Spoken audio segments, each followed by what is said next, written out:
Hi guys, welcome back to my YouTube channel. ನೀವು ನೋಡ್ತಾ ಇದ್ದೀರಾ Sangeetha blog in Kannada and recipes. ಇವತ್ತು ನಾನು 7:30 ಬ್ಲಾಗ್ನ ಸ್ಟಾರ್ಟ್ ಮಾಡ್ತಾ ಇದ್ದೀನಿ. ಇವಾಗ ಈವ್ನಿಂಗ್ 7:30 ಆಗಿದೆ. ನಾನು ಡ್ಯೂಟಿಯಿಂದ ಬಂದು ಚಿಕ್ಕ ಪುಟ್ಟ ಕೆಲಸ ಏನಿದೆ ಎಲ್ಲ ಮುಗಿಸ್ಕೊಂಡಿದ್ದೀನಿ. ಏನಪ್ಪ ಅಂದರೆ ಇವತ್ತು ನಾಳೆ ಎಲ್ಲ ನಾಡಿದ್ದು ನನ್ನ ಮಗಳಿಗೆ ಎಕ್ಸಿಬಿಷನ್ನಲ್ಲಿ ಕಡಲು ಪ್ರಾಜೆಕ್ಟ್ ಕೊಟ್ಟಿದ್ದಾರೆ. ಅದರಿಂದ ಅದನ್ನ ಮಾಡೋಣ ಅಂದ್ಬಿಟ್ಟು ಇವಾಗ ಬ್ಲಾಗ್ನ ಸ್ಟಾರ್ಟ್ ಮಾಡಿದ್ದೀನಿ. ಇವಾಗ ಅಂಗಡಿಗೆ ಹೋಗಬೇಕು. ಬನ್ನಿ ಬ್ಲಾಗ್ನ ಸ್ಟಾರ್ಟ್ ಮಾಡೋಣ. ಅದಕ್ಕಿಂತ ಮುಂಚೆ ಯಾರೆಲ್ಲ ಈ ವಿಡಿಯೋ ನೋಡ್ತಾ ಇದ್ದೀರಾ ಸಬ್ಸ್ಕ್ರೈಬ್ ಮಾಡಿಕೊಂಡು ವಿಡಿಯೋ ನೋಡಿ. ಹಾಗೆಲ್ಲ ಈ ವಿಡಿಯೋ ಇಷ್ಟ ಆಗಿದೆ ಲೈಕ್ ಮಾಡಿ, ಕಮೆಂಟ್ ಮಾಡಿ, ಶೇರ್ ಮಾಡಿ. ಬನ್ನಿ ಬ್ಲಾಗ್ನ ಸ್ಟಾರ್ಟ್ ಮಾಡೋಣ. ರಬ್ಬರ್ ಪರ್ದು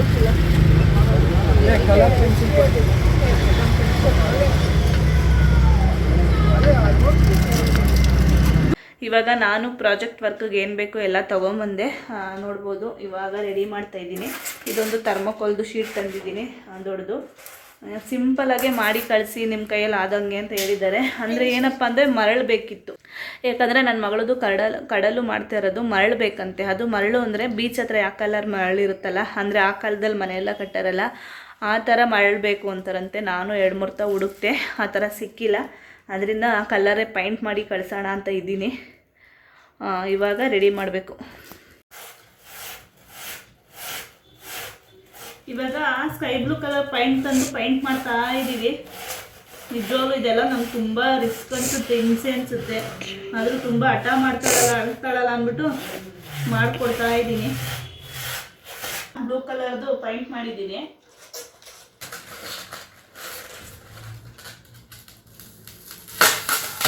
ಕೊಡಿರಿ ಗಮ್ಮು.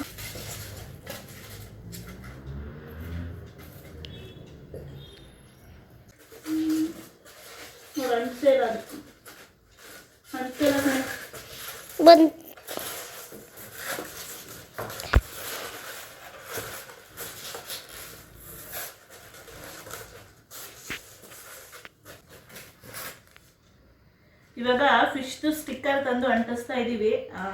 ಪೈಂಟ್ ಮಾಡಿ, ಇಲ್ಲಾಂದರೆ ಸ್ಟಿಕ್ಕರ್ ತಂದು ಅಂಟಿಸಿ ಅಂತ ಹೇಳಿದರು. ಪೈಂಟ್ ಎಲ್ಲ ಮಾಡೋಕ್ಕಾಗಲ್ಲ, ಇವಾಗ ಟೈಮ್ ಇಲ್ಲ. ಅದರಿಂದ ಸ್ಟಿಕ್ಕರ್ಸ್ ತಂದು ಅಂಟಿಸೋಣ ಅಂದ್ಬಿಟ್ಟು ಅಂಟಿಸ್ತಾ ಇದ್ದೀನಿ. ಇವಾಗ ನೋಡ್ಬೋದು ಇಷ್ಟು ಸಿಂಪಲಾಗಿ ಮಾಡಿದ್ದೀನಿ. ಇಲ್ಲಿ ಫಿಶ್ ಟ್ಯಾಂಕಲ್ಲಿ ಸ್ಟೋನ್ ಕಲ್ಲಿ ಇಕ್ತೀವಲ್ಲ, ಅದನ್ನ ಇಲ್ಲೊಂದು ಸ್ವಲ್ಪ ಇಕ್ತೀವಿ. ಎಡ್ಜು ಮಾಡಿದ್ದೀನಲ್ಲ, ಇದು ಯಾಕೋ ಅಂಟ್ಕೊತಾ ಇಲ್ಲ. ಅದಕ್ಕೆ ಇದನ್ನ ಗುಂಪಿನ ಥರ ಕೇಳಿದ್ದೀನಿ ನನ್ನ ಹಸ್ಬೆಂಡ್ಗೆ. ತಂದಾಗ ಈ ಕೆಳಗಡೆಯಿಂದ ಫಿಕ್ಸ್ ಮಾಡ್ತೀನಿ. ಒಂದು ಹುಡುಗಿ ಗೊಂಬೆ ಇಕ್ಕಿದ್ದೀನಿ, ಒಂದು ಚಿಕ್ಕದು ಶೋ ಥರದ್ದು ಗೊಂಬೆ ಇಕ್ಕಿದ್ದೀನಿ. ಇಷ್ಟು ಸಿಂಪಲಾಗಿ ಮಾಡಿಕೊಟ್ಟಿದ್ದೀನಿ. ಕಪ್ಪೆ ಚುಪ್ ಬೇಕಾಗಿತ್ತಂತೆ, ನನಗೆ ಸಿಗಲಿಲ್ಲ. ನೋಡೋಣ ಬೆಳಗ್ಗೆ ಏನಾದರೂ ಗದ್ಗೆ ಅಂಗಡಿಲಿ ಕೇಳಿದ್ರೆ ಕವಡೆ ಕಪ್ಪೆ ಚುಪ್ ಎಲ್ಲ ಸಿಗುತ್ತೆ. ಕೇಳಿ ಇಲ್ಲಿ ಸ್ವಲ್ಪ ಲೈಟಾಗಿ ಕಪ್ಪೆ ಚುಪ್ ಇಟ್ಬಿಟ್ಟು, ಆಗಲೇ ಹೇಳಿದ್ನಲ್ಲ ಸ್ಟೋನ್ ಅಂತ ಕಲ್ಲು, ಅದೂ ಇಲ್ಲಿ ಸೈಡಲ್ಲಿ ಇಕ್ತೀನಿ. ಇಷ್ಟೇ ಸಿಂಪಲಾಗಿ ಮಾಡಿ ಕಳಿಸಿ ಅಂತ ಹೇಳಿದ್ದಾರೆ. ನನ್ನ ಹಸ್ಬೆಂಡ್ಗೆ ಏನಾದರೂ ಮರಳು ಸಿಕ್ಕಿದ್ರೆ, ಮಾಮೂಲಿ ಆ ಕಾಲದಲ್ಲಿ ಸಿಕ್ತಿತ್ತಲ್ಲ ಮಣ್ಣು ಕಲರ್ ಬರುತ್ತಲ್ಲ ಮರಳು, ಅದೇನಾದ್ರು ಸಿಕ್ಕಿದ್ರೆ ಇಲ್ಲಿ ಸ್ವಲ್ಪ ಹಾಕ್ತೀನಿ ಅಷ್ಟೇ. ಓಕೆನಮ್ಮ? ಓಕೆ. ಇವಾಗ ಟೈಮ್ ಬಂದು 9:30 ಆಗಿದೆ.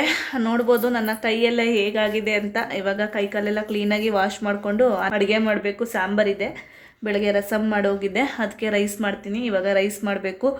ಹಸ್ಬೆಂಡ್ ಬರ್ತಾ ಇದ್ದಾರೆ. ಇದಕ್ಕೆ ನೋಡ್ಬೋದು ಆಗಲೇ ತೋರಿಸಿದ್ನಲ್ಲ, ಸಿಂಪಲಾಗಿ ನನಗೆ ಹೆಂಗೆ ಬರುತ್ತೋ ಆ ಥರ ರೆಡಿ ಮಾಡಿ ಕೊಟ್ಟಿದ್ದೀನಿ. ಇವಾಗೇನು ಪ್ರಾಬ್ಲಮ್ ಇಲ್ಲ ಅಲ್ಲ? ಓಕೆನಾ? 15 ಡೇಸಿಂದ ತುಂಬ ರಿಕ್ವೆಸ್ಟ್ ಮಾಡ್ತಿದ್ಲು, ಅಮ್ಮ ಮಾಡಿಕೊಡಿ ಅಮ್ಮ ಅಂತ. ಫೈನಲಿ ಇವತ್ತು ಮಾಡಿಕೊಟ್ಟಿದ್ದೀನಿ. ಒಟ್ನಲ್ಲಿ ಮಾಡ್ಕೊಡೋಣ ಅನ್ನೋ ಪ್ಲ್ಯಾನೇ ಇದ್ದಿದ್ದು. ಆದರೆ ಏನು ಮಾಡೋದು, ಟೈಮ್ ನನಗೆ ಸಾಲ್ತಿರಲಿಲ್ಲ. ಅದರಿಂದ ಸ್ವಲ್ಪ ಲೇಟಾಗಿ ಮಾಡ್ಕೊಡೋಣ, ಎಕ್ಸಿಬಿಷನ್ 1-2 ಡೇಸ್ ಇದ್ದಂಗೆ ಮಾಡ್ಕೊಡೋಣ ಅಂದ್ಬಿಟ್ಟು ನಾನು ಸುಮ್ಮನೆ ಆದೆ. ಕೈಕಾಳೆಲ್ಲ ನೋಡಿ ಆ ಥರ ಆಗಿದೆ.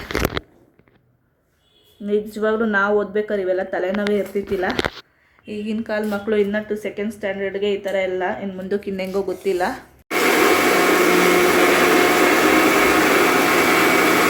ಇವಾಗ ನನ್ನ ಮಗಳದು ಪ್ರಾಜೆಕ್ಟ್ ವರ್ಕ್ ಎಲ್ಲ ಮುಗಿಸ್ದೆ.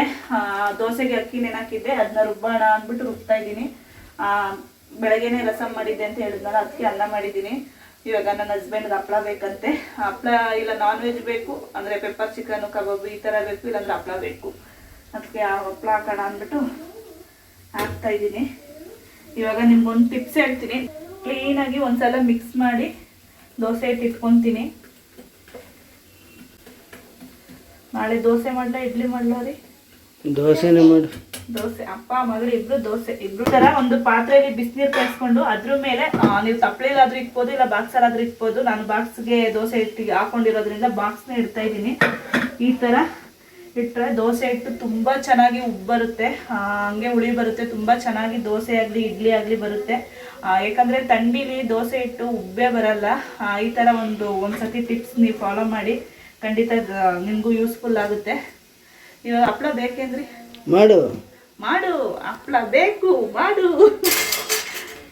ಹುಳ್ಳಿಕಾಳು ಹಪ್ಪಳ ಇದೆಯಲ್ಲ ಅದು ತಗೊಂಬನ್ನಿ. ನನ್ನ ಫೇವ್ರೆಟ್ ಹುಳ್ಳಿಕಾಳು ಹಪ್ಪಳ. ನನ್ನ ಹಸ್ಬೆಂಡ್ಗೆ ಅಷ್ಟು ಇಷ್ಟ ಆಗಲ್ಲ. ಅಕ್ಕಿ ಹಪ್ಪಳ ಬಿಟ್ರೆ ಇನ್ಯಾವುದು ಹಪ್ಪಳ ಇಷ್ಟಪಟ್ಟು ತಿನ್ನಲ್ಲ. ಅತಿ ಶೀಘ್ರದಲ್ಲಿ ಹೈ ನೋಡ್ಕೊಂಡಲೇ ಹೇಳ್ತೀನಿ ನೋಡು. ಆಯ್ತು. ನನ್ನ ಹೆಸರು ಹಿತೈಷಿ. ನಾನು 2ನೇ ತರಗತಿಯಲ್ಲಿ ಓದುತ್ತಿದ್ದೇನೆ. ನಾನು ಹೇಳುತ್ತಿರುವ ವಿಷಯ ಕಡಲು. ಕಡಲಿನಲ್ಲಿ ಮುತ್ತು ರತ್ನ, ಕಡಲಿನ ಆಳದಲ್ಲಿ ಮುತ್ತು ರತ್ನ ಅವಳಗಳು ಸಿಗುತ್ತದೆ. ಧನ್ಯವಾದ. ನನ್ನ ಹೆಸರು ಹಿತೈಷಿ. ನಾನು 2ನೇ ತರಗತಿಯಲ್ಲಿ ಓದುತ್ತಿದ್ದೇನೆ. ನಾನು ಹೇಳುತ್ತಿರುವ ವಿಷಯ ಕಡಲು. ಕಡಲಿನ ಆಳದಲ್ಲಿ ಮುತ್ತು ರತ್ನ ಅವಳಗಳು ಸಿಗುತ್ತದೆ. ಧನ್ಯವಾದಗಳು. ಹಪ್ಪಳ ತಗೋಬ ತಂದ. ಹುಳಿಕಾಳು ಹಪ್ಪಳ ತಗೋಬ ಅಮ್ಮ. ಹುಳಿಕಾಳು ಹಪ್ಪಳ ತಗೋಬ. ನನ್ನ ಮಗನಿಗೆ ಎಷ್ಟು ಇಷ್ಟ ಅಲ್ಲ ಇದು ಹಪ್ಪಳ.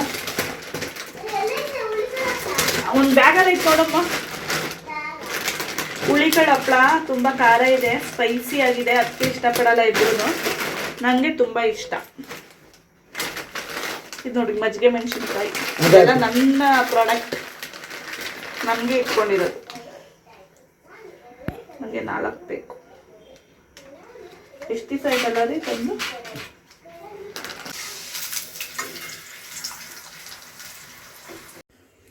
ಇವಾಗ ಟೈಮ್ ಬಂದು 10:30 ಆಗಿದೆ. ಹಪ್ಪಳ ಎಲ್ಲ ರೆಡಿ ಆಯಿತು, ನಾವು ಊಟ ಮಾಡ್ತೀವಿ. ಕೆಲವೊಬ್ಬರು ಕಮೆಂಟ್ ಮಾಡಿ ಕೇಳ್ತಾ ಇದ್ದೀರಾ ಜೀನಿ ಬಗ್ಗೆ ತುಂಬ, ನೀವು ಏಕೆ ತೊಗೊತಾ ಇಲ್ವಾ, ಅದು ಪ್ರಮೋಷನ್ನ ಅಂತ. ಖಂಡಿತ ಪ್ರಮೋಷನ್ ಅಲ್ಲ. ನಂದು 2ನೇ ಬಾಟ್ಲು ಖಾಲಿ ಆಗಕ್ಕೆ ಬಂದಿದೆ. ಯಾಕಪ್ಪ ಅಂದರೆ ಸ್ವಲ್ಪ ಬಾಡಿ ಹೀಟ್ ಆಗಿಬಿಟ್ಟಿತ್ತು ನನಗೆ. ನೀವು ನೋಡಿರ್ಬೋದು, ನಾನು ಚಿಕನ್ ಎಲ್ಲ ತಿಂದಿದ್ದೆ ಲಾಸ್ಟ್ ವೀಕು. ನನ್ನ ಹಸ್ಬೆಂಡ್ ಜೊತೆ ಹೊರಗಡೆ ಹೋದಾಗ ಸ್ವಲ್ಪ ಬಾಡಿ ಹೀಟ್ ಆಗಿತ್ತು. ಅದಕ್ಕೆ ಒಂದು 3 ಡೇಸ್ ಬೇಡ ಸ್ಟಾಪ್ ಮಾಡೋಣ, ಯಾಕಂದರೆ ಜೀನಿ ತುಂಬ ಹೀಟ್ ಇರೋರಿಗೆ ಅದು ಸೆಟ್ಟೇ ಆಗಲ್ಲ. ನನಗೂ ಬಾಡಿ ತುಂಬ ಹೀಟ್ ಆಗಿತ್ತು. ಅದಕ್ಕೆ ಒಂದು 3 ಡೇಸ್ ಸ್ಟಾಪ್ ಮಾಡೋಣ ಅಂದ್ಬಿಟ್ಟು ಮಾಡಿದ್ದೀನಿ. ನೆಕ್ಸ್ಟು ನಾಳೆ ಎಲ್ಲ ನಾಡಿದಿಂದ ಕಂಟಿನ್ಯೂ ಮಾಡ್ತೀನಿ, ತೊಗೊತೀನಿ. ಆ ಥರ ಏನು ನಾನು ಜೀನಿನ ಪ್ರಮೋಷನ್ಗೋಸ್ಕರ ನಿಮಗೇನು ಹೇಳಿಲ್ಲ. ನಾನು ಪರ್ಸ್ನಲಾಗಿ ಯೂಸ್ ಮಾಡ್ತಾ ಇರೋದು. ನಾನು ಪದೇ ಪದೇ ಕ್ಲಾರಿಟಿ ಕೊಡ್ತಾ ಇದ್ದೀನಿ. ಸರಿ, ಈ ವಿಡಿಯೋನ ನಾನು ನಾಳೆ ಕಂಟಿನ್ಯೂ ಮಾಡ್ತೀನಿ. ಹಾಯ್ ಫ್ರೆಂಡ್ಸ್, ಇವಾಗ ಈವ್ನಿಂಗಿಂದ ವ್ಲಾಗ್ನ ಕಂಟಿನ್ಯೂ ಮಾಡ್ತಾ ಇದ್ದೀನಿ. ನಾನು ಲಾಸ್ಟ್ ವ್ಲಾಗಲ್ಲಿ ಹೇಳಿದ್ದೀನಿ ನನ್ನ ಟ್ರೈಪೋಡ್ ಕಟ್ಟಾಗಿದೆ, ಆರ್ಡ್ರ್ ಮಾಡಿದ್ದೀನಿ, ಇನ್ನೂ ಬಂದಿಲ್ಲ. ಅದರಿಂದ ಸ್ಟ್ಯಾಂಡಲ್ಲಿ ಇಟ್ಕೊಂಡಿರೋದ್ರಿಂದ ಸ್ವಲ್ಪ ಡೌನ್ ಕಾಣಿಸ್ತಾ ಇದೆ ವಿಡಿಯೋ. ಕೆಲಸದಿಂದ ಬಂದು ಮನೆ ಕೆಲಸ ಎಲ್ಲ ಮುಗಿಸ್ದೆ. ಅಡುಗೆಗೆ ಬೆಳಗ್ಗೆ ನಿನ್ನೆ ದೋಸೆ ಹಿಟ್ಟು ರುಬ್ಬಿದ್ನಲ್ಲ, ಇನ್ನೂ ದೋಸೆ ಹಿಟ್ಟು ಹಾಗೆ ಇತ್ತು. ಹಸ್ಬೆಂಡ್ಗೆ ಫೋನ್ ಮಾಡಿ ಕೇಳಿದೆ, ಇರಲಿ ದೋಸೆನೇ ತಿನ್ನೋಣ ಬಿಡಮ್ಮ ಅಂದರು. ದೋಸೆಗೆ ಏನಾದರೂ ಟೊಮೊಟೊ ಚಟ್ನಿ ಮಾಡೋಣ ಅಂದರೆ ನನ್ನ ಮಗಳು ಸ್ಟಾರ್ಟ್ ಮಾಡಿದ್ಲು. ಯಾಕೋ ಏನೋ ಗೊತ್ತಿಲ್ಲ, ಅಮ್ಮ ಚಿಕನ್ ತಿನ್ನಬೇಕು ಪ್ಲೀಸ್ ಅಮ್ಮ, ಪ್ಲೀಸ್ ಚಿಕನ್ ಆರ್ಡ್ರ್ ಮಾಡಿ ಗೊಜ್ಜು ಮಾಡಿಕೊಡಿ ಅಮ್ಮ ಅಂತ ಕೇಳ್ತಾ ಇದ್ಲು. ಅಮ್ಮ ಬೈಲಿ, ಅವಳನ್ನೇ ಕೇಳೋಣ. ಯಾಕಮ್ಮ ಚಿಕನ್ ಬೇಕು ಅಂತಿದ್ರಲ್ಲ? ಯಾಕೋ ನನ್ನ ಮಗು ಚಿಕನ್ ತಿನ್ನಬೇಕು ಅಂತ ಕೇಳ್ತಾ ಇದ್ಲು. ಅದಕ್ಕೆ ಒಂದು ಅರ್ಧ kg ಚಿಕನ್ ತಂದು ಗ್ರೇವಿ ಮಾಡಿ ಚಪಾತಿ ಮಾಡ್ಕೊಡೋಣ. ನಿಜವಾಗ್ಲೂ ಅವಳು ತಿಂದರೆ ಅದೇ ಖುಷಿ ನಮಗೆ. ಚಪಾತಿ ಅಲ್ಲ, ಸಾರಿ, ಗ್ರೇವಿ ಮಾಡಿ ದೋಸೆ ಮಾಡ್ಕೊಡೋಣ ಅಂತ. ನಿಜವಾಗ್ಲೂ ಅವಳು ಕೇಳೋದೇ ಅಪರೂಪ. ಈ ಥರ ಎಲ್ಲ ನಾನ್ ವೆಜ್ ಅಂತೂ ಕೇಳೋದೇ ಇಲ್ಲ ಬಾಯ್ಬಿಟ್ಟು. ಇವತ್ತು ಕೇಳಿದ್ದಾಳೆ, ಅದರಿಂದ ಹೋಗ್ಲಿ ಬಿಡು ಮಗು ಕೇಳ್ತಾ ಇದೆಯಲ್ಲ ಮಾಡ್ಕೊಡೋಣ ಅಂದ್ಬಿಟ್ಟು ಇವಾಗ ಚಿಕನ್ ಆರ್ಡ್ರ್ ಮಾಡಿದ್ದೀನಿ. ಟೈಮ್ ಎಷ್ಟು ಅಂದರೆ 8:45 ಆಗಿದೆ ಇವಾಗ ಟೈಮ್ ಬಂದು. ನಾನು ನಿಧಾನಕ್ಕೆ ಮಾಡೋಣ ಅಂದ್ಬಿಟ್ಟು ಮನೆ ಕೆಲಸ ಸ್ಟಾರ್ಟ್ ಮಾಡಿಕೊಂಡೆ. ಸ್ವಲ್ಪ ಬಟ್ಟೆ ಎಲ್ಲ ವಾಷಿಂಗ್ ಇತ್ತು, ವಾಷಿಂಗ್ ಮಾಡಿ ಒಣಗಾಕ್ಬಿಟ್ಟು ಬಂದೆ. ಅದಾದಮೇಲೆ ಅಮ್ಮ ಚಿಕನ್ ತಿನ್ನಬೇಕು, ಚಿಕನ್ ಗ್ರೇವಿ ಮಾಡಿಕೊಡಿ ಅಮ್ಮ ಅಂತ ಕೇಳಿದ್ಲು. ನಾನೇನು ಚಿಕನ್ ತಿನ್ನಲ್ಲ, ಅಪ್ಪ ಮಗಳಿಗೆ ಚಿಕನ್ ಮಾಡಿಕೊಡ್ತೀನಿ. ಸ್ವಲ್ಪ ಬೇಳೆ ಸಾಂಬಾರಿದೆ, ನಾನು ಬೇಳೆ ಸಾಂಬಾರು ಜೊತೆ ದೋಸೆ ತಿನ್ಕೊತೀನಿ. ನಾಳೆಯಿಂದ ಮತ್ತೆ ಜೀನಿ ಸ್ಟಾರ್ಟ್ ಮಾಡ್ತೀನಿ. ಕೆಲವು ತುಂಬ ಅಂದರೆ ತುಂಬ ಕಮೆಂಟ್ ಬರ್ತಾ ಇರೋದೇ ಈ ಜೀನಿ ಬಗ್ಗೆ. ಸಿಸ್ಟರ್ ತೊಗೋತಾ ಇಲ್ವಾ ನೀವು, ಏನು ಯಾವ ಥರ ತೊಗೋತಾ ಇದ್ದೀರಾ, ಎಷ್ಟು ವೆಯ್ಟ್ ಲಾಸ್ ಆಗಿದ್ದೀರಾ, ಇವಾಗ ಪ್ರೆಸೆಂಟ್ ಎಷ್ಟು ವೆಯ್ಟ್ ಇದ್ದೀರಾ, ಸ್ಟಾರ್ಟ್ ಮಾಡೋಕ್ಕಿಂತ ಮುಂಚೆ ಎಷ್ಟು ವೆಯ್ಟ್ ಇದ್ರಿ ಅಂತ ಖಂಡಿತ ಡೀಟೇಲಾಗಿ ಜೀನಿ ಬಗ್ಗೆ ಡೀಟೇಲಾಗಿ ಒಂದು ವಿಡಿಯೋಸ್ ಮಾಡಿ ಹಾಕ್ತೀನಿ. ನೀನೇ ಮಾಡ್ಕೊಟ್ಬಿಟ್ಟು ನೀನೇ ತಿನ್ನಲ್ಲ ಅಂತೀಯಾ? ಬೇಡ. ಏನು ಗೊತ್ತಾ, ನಾನು ಅದ್ರ ಬಗ್ಗೆನೇ ಒಂದು ಡೀಟೇಲಾಗಿ ಕಂಪ್ಲೀಟಾಗಿ ಬ್ಲಾಗ್ ಬೇಡ, ಬ್ಲಾಗ್ ಜೊತೆ ಹೇಳಿದ್ರೆ ನಿಮಗೆ ಅಷ್ಟು ಗೊತ್ತಾಗಲ್ಲ. ಯಾಕಂದರೆ ಕೆಲವೊಬ್ರು ನೋಡ್ತಾರೆ, ಕೆಲವೊಬ್ರು ನೋಡಲ್ಲ. ಅದರಿಂದ ಜೀನಿ ಬಗ್ಗೆನೇ ಫುಲ್ಲು ಡೌಟ್ಸ್ ನಿಮಗೆಲ್ಲ ಏನಿದೆಯಾ ಖಂಡಿತ ನಾನು ತಿಳ್ಕೊಂಡಿರೋ ಮಟ್ಟಿಗೆ ನನ್ನ ಅನುಭವನ ಖಂಡಿತ ಒಂದು ಡೀಟೇಲ್ ವಿಡಿಯೋಸ್ ಮಾಡಿ ಹಾಕ್ತೀನಿ, ವೆಯ್ಟ್ ಮಾಡಿ. ಇವಾಗ ಚಿಕನ್ ಗ್ರೇವಿ ಸ್ಟಾರ್ಟ್ ಮಾಡಬೇಕು. ಏನು ಮಸಾಲೆ ಏನು ರುಬ್ಬಲ್ಲ, ಹಂಗೆ ಸಿಂಪಲಾಗಿ ಈರುಳ್ಳಿ, ಟೊಮೊಟೊ, ಹಸಿರುಮೆಣ್ಸಿನ್ಕಾಯಿ ಒಗ್ಗರಣೆಗೆ ಹಾಕಿ ಸ್ವಲ್ಪ ಗರಂ ಮಸಾಲ ಮತ್ತು ಚಿಕನ್ ಮಸಾಲ, ಸ್ವಲ್ಪ ಖಾರದ ಪುಡಿ ಮತ್ತು ಧನಿಯಾ ಪುಡಿನ ಹಾಕಿ ಕುದಿಸ್ಕೊಂಡ್ರೆ ಚಿಕನ್ ಗ್ರೇವಿ ತುಂಬ ಚೆನ್ನಾಗಿ ರೆಡಿ ಆಗುತ್ತೆ. ಇವಾಗ ಅದನ್ನೇ ಮಾಡ್ತಾಯಿದ್ದೀನಿ. ಇವಾಗ ಆರ್ಡರ್ ಮಾಡಿದ್ನಲ್ಲ ಎಲ್ಲ ಬಂತು. ನಿಜವಾಗ್ಲೂ ಖಂಡಿತ ನಂಬಲ್ಲ ನೀವು ಹೇಳಿದ್ರೆ. ಇದು ₹1 ಅಷ್ಟೇ ನನಗೆ ಬಿದ್ದಿದ್ದು. ಕೊತ್ತಂಬರಿ ಸೊಪ್ಪು ನೋಡ್ಬೋದು ಎಷ್ಟು ಫ್ರೆಶ್ ಆಗಿದೆ ಅಂತ. ₹1 ಕೊತ್ತಂಬರಿ ಸೊಪ್ಪು ಅಷ್ಟೇ. ಅರ್ಧ kg ಚಿಕನ್ನು ಸಾಕು. ಅಪ್ಪ ಮಗಳಿಗೆ ಅರ್ಧ kg. 1 litre freedom oil book ಮಾಡಿದೆ, ಅದು ಬಂದಿದೆ. ಹಸಿರು ಮೆಣಸಿನ್ಕಾಯಿ ಸ್ವಲ್ಪ ಜಾಸ್ತಿನೇ ಆಯಿತು. ₹15 ಏನೋ ಬಿತ್ತು ಇದು ಹಸಿರು ಮೆಣಸಿನ್ಕಾಯಿ. ಸ್ವಲ್ಪ ಜಾಸ್ತಿನೇ ಆಯಿತು. ಅಂಗಡಿಲಿ ತೊಗೊಂಡಿದ್ರೆ ₹10 ಸಿಕ್ಕಿರೋದು. ನಾಳೆ ಟಿಫನ್ಗೆ 1/4 kg ಅಷ್ಟು ಕ್ಯಾರೆಟ್ ತರಿಸಿದ್ದೀನಿ. ನೋಡ್ಬೋದು ಇಷ್ಟು ಆರ್ಡ್ರ್ ಮಾಡಿದ್ದೆ, ಬಂದೈತೆ. ಇವಾಗ ಚಿಕನ್ ರೆಸಿಪಿ ಸ್ಟಾರ್ಟ್ ಮಾಡಬೇಕು. ಒಂದು ಪಾತ್ರೆ ಇಟ್ಕೊಂಡು ಗ್ಯಾಸ್ನ ಆನ್ ಮಾಡ್ಕೊಂಡಿದ್ದೀನಿ. ಇವಾಗ ಎಣ್ಣೆ ಹಾಕ್ಕೊಂಡಿದ್ದೀನಿ. ಎಣ್ಣೆ ಸ್ವಲ್ಪ ಕಾಯಿಲಿ. ಇವಾಗ 2 ಹಸಿರು ಮೆಣಸಿನ್ಕಾಯಿ ಕಟ್ ಮಾಡಿ ಇಟ್ಕೊಂಡಿದ್ವಲ್ಲ ಅದನ್ನ ಹಾಕ್ಕೊತಾ ಇದ್ದೀನಿ. ಇವಾಗ ಹಸಿರು ಮೆಣಸಿನ್ಕಾಯಿ ಒಂದು 2 ಸೆಕೆಂಡ್ ಫ್ರೈ ಆಗ್ತಿದ್ದಂಗೆ ಈರುಳ್ಳಿನೂ ಸೇರಿಸ್ಕೊಂಡಿದ್ದೀನಿ. ಪ್ಲೇನಾಗಿ ಒಂದು ಸತಿ ಮಿಕ್ಸ್ ಮಾಡ್ಕೊಳ್ಳೋಣ. ಖಂಡಿತ ನೀವು ಒಂದು ಸತಿ ರೆಸಿಪಿ ಟ್ರೈ ಮಾಡಿ. ನಾನು ಫುಲ್ಲು ಡೀಟೇಲಾಗಿ ತೋರ್ಸೋಕ್ಕಾಗಲ್ಲ, ಸಿಂಪಲ್ಲಾಗಿ ತೋರಿಸ್ತೀನಿ. ಯಾಕಂದರೆ ಇದು ತುಂಬ ಸಿಂಪಲ್ ರೆಸಿಪಿ. ಅದರಿಂದ ಈರುಳ್ಳಿ ಒಂದು ಸ್ವಲ್ಪ ಫ್ರೈ ಆಗಬೇಕು, ಸ್ವಲ್ಪ ಕಲರ್ ಚೇಂಜ್ ಆದರೆ ಸಾಕು. ಇವಾಗ ಒಂದು 3/4 ಸ್ಪೂನಷ್ಟು ಶುಂಠಿ ಬೆಳ್ಳುಳ್ಳಿ ಪೇಸ್ಟ್ನ ಹಾಕ್ಕೊತಾ ಇದ್ದೀನಿ. ಇನ್ನೂ ಒಂದು ಸತಿ ಚೆನ್ನಾಗಿ ಹಸಿ ಸ್ಮೆಲ್ ಹೋಗೋವರೆಗೂ ಫ್ರೈ ಮಾಡ್ಕೋಬೇಕು. ಇವಾಗ ಶುಂಠಿ ಬೆಳ್ಳುಳ್ಳಿ ಪೇಸ್ಟ್ ಸೇರಿಸ್ಕೊಂಡಿದ್ವಲ್ಲ, ಇವಾಗ ಹಸಿ ಸ್ಮೆಲ್ಲೆಲ್ಲ ಹೋಗಿದೆ. ಈ ಟೈಮಲ್ಲಿ 1 ಟೊಮೊಟೊ ಕಟ್ ಮಾಡಿ ಹಾಕ್ಕೊತಾ ಇದ್ದೀನಿ. ಇವಾಗ ಇದನ್ನು ಚೆನ್ನಾಗಿ ಮಿಕ್ಸ್ ಮಾಡ್ಕೋಬೇಕು. ಇವಾಗ ಚಿಕನ್ನ ತೊಳೆದಿಟ್ಕೊಂಡಿದ್ದೀನಿ, ಅದನ್ನ ಸೇರಿಸ್ಕೊತೀನಿ.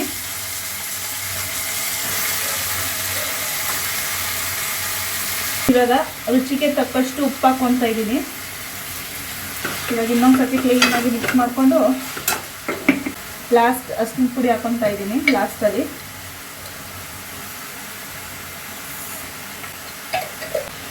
ಈಗ ಒಂದು ಕಡೆ ದೋಸೆ ಹಾಕಿದ್ದೀನಿ, ಒಂದು ಕಡೆ ಚಿಕನ್ ಬೇಯ್ತಾ ಇದೆ. ಕಂಪ್ಲೀಟ್ ಒಂದು 80% ಒಗ್ಗರಣೆಯಲ್ಲಿ ಚಿಕನ್ ಬೇಯಬೇಕು, ಆಗಲೇ ತುಂಬ ಟೇಸ್ಟ್. ಇವಾಗ ನೋಡ್ಬೋದು ಕಂಪ್ಲೀಟ್ ಎಣ್ಣೆ ಬಿಡ್ತಾ ಇದೆ ಚಿಕನ್ನು.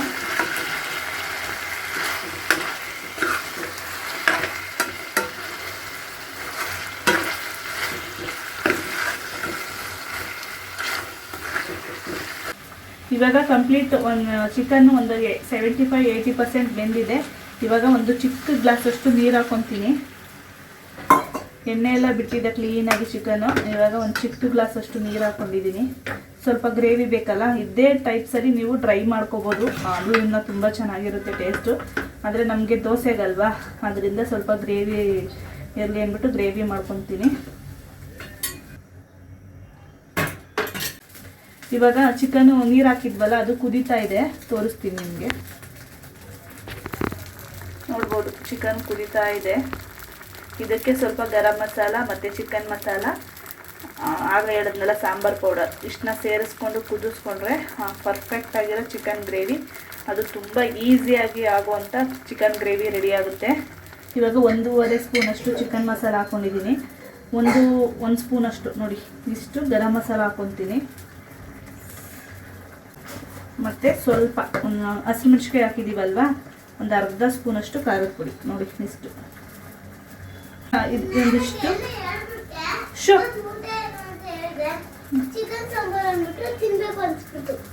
ಅವ್ರ ಮ್ಯಾಮ್ಗೆ ಏನು ಊಟ ಅಂತ ಕೇಳಿದ್ಲಂತೆ, ಅವರು ಚಿಕನ್ ಸಾಂಬಾರು ಅಂದ್ರಂತೆ. ಅದಕ್ಕೆ ನನ್ನ ಮಗಳಿಗೂ ತಿನ್ನಬೇಕು ಅಂತ ಅನಿಸ್ಬಿಡ್ತಂತೆ. ನೋಡಿ ಇಷ್ಟು ಧನಿಯಾ ಪೌಡರ್ ಹಾಕ್ಕೊತಾ ಇದ್ದೀನಿ. ನೋಡ್ಬೋದು ಎಷ್ಟು ಚೆನ್ನಾಗಿ ರೆಡಿಯಾಗಿದೆ ಅಂತ. ನಿಜವಾಗ್ಲೂ ತುಂಬ ದಿವಸಗಳೇ ಆಗಿತ್ತು ಈ ಚಿಕನ್ ಗ್ರೇವಿ ಮಾಡಿ. ಏನಪ್ಪ ಅಂದರೆ ಬಿರಿಯಾನಿಗೆ ಮಾಡ್ತಾಯಿದ್ದೆ. ಬಿರಿಯಾನಿಗಂತೂ ಸೂಪರ್ ಕಾಂಬಿನೇಷನ್ ಇದಂತೂ. ಖಂಡಿತ ನೀವು ಒಂದು ಸತಿ ಬಿರಿಯಾನಿ ಜೊತೆ ಟ್ರೈ ಮಾಡಿ. ಇವತ್ತು ದೋಸೆಗೆ ಮಾಡಿದ್ದೀನಿ. ನಿಜವಾಗ್ಲೂ ತುಂಬ ಸಿಂಪಲಾಗಿ ಆಗುತ್ತೆ, ಜಾಸ್ತಿ ಇಂಗ್ರೀಡಿಯೆಂಟ್ಸ್ ಏನು ಬೇಡ, ಹಾಗೆ ಏನು ಮಸಾಲೆ ರುಬ್ಬಬೇಕು ಅನ್ನೋದೇನು ಇರಲ್ಲ, ಆರಾಮಾಗಿ ಮಾಡ್ಕೊಬೋದು ಯಾರು ಬೇಕಾದ್ರೂ. ನೀವು ಒಂದ್ಸತಿ ಖಂಡಿತ ಟ್ರೈ ಮಾಡಿ. ಇವಾಗ ಟೈಮ್ ಆಗಿಬಿಟ್ಟಿದೆ, ಮಗು ಹೊಟ್ಟೆ ಹಶ್ವಾಗಿದೆ. ಹಾಕ್ಕೊಂಡಿದ್ದೀನಿ ಗ್ರೇವಿ, ಒಂದು ತುತ್ತು ಟೇಸ್ಟ್ ಮಾಡಿಸಿ ಹೇಳ್ತೀನಿ ಅವಳಿಗೆ. ಬಾಮ್ಮ ಇಲ್ಲಿ ಬಾಮು ಆಮೇಲೆ ಹಾಂ ನಿಜ ಒಂದು ಟೇಸ್ಟ್ ಮಾಡಲಾ?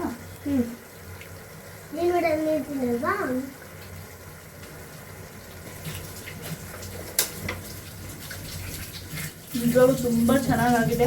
ಇವಾಗ ಹಸ್ಬೆಂಡ್ ಬರ್ತಾ ಇದ್ದಾರೆ, ಅವ್ರಿಗೂ ದೋಸೆ ಹಾಕಿ ಇಟ್ಬಿಟ್ಟು ಸ್ವಲ್ಪ ಪಾತ್ರೆ ಇದೆ ತೊಳ್ಕೊತೀನಿ. ಎಲ್ಲ ಕೆಲಸ ಆಯಿತು, ನಾವು ಊಟ ಮಾಡಿ ಮಲ್ಕೊತೀವಿ. ಇಷ್ಟು ಹೇಳ್ತಾ ಈ ವಿಡಿಯೋ ಇಲ್ಲಿಗೆ ಎಂಡ್ ಮಾಡ್ತಾ ಇದ್ದೀನಿ. ಯಾರೆಲ್ಲ ಈ ವಿಡಿಯೋ ನೋಡ್ತಾ ಇದ್ದೀರಾ ಸಬ್ಸ್ಕ್ರೈಬ್ ಮಾಡಿಕೊಂಡು ವಿಡಿಯೋಸ್ ನೋಡಿ. ಹಾಗೆ ಯಾರಿಗೆಲ್ಲ ಈ ವಿಡಿಯೋ ಇಷ್ಟ ಆಗಿದೆ ಲೈಕ್ ಮಾಡಿ, ಕಮೆಂಟ್ ಮಾಡಿ, ಶೇರ್ ಮಾಡಿ. ನಾನು ಸಿಗ್ತೀನಿ ನೆಕ್ಸ್ಟ್ ವಿಡಿಯೋದಲ್ಲಿ.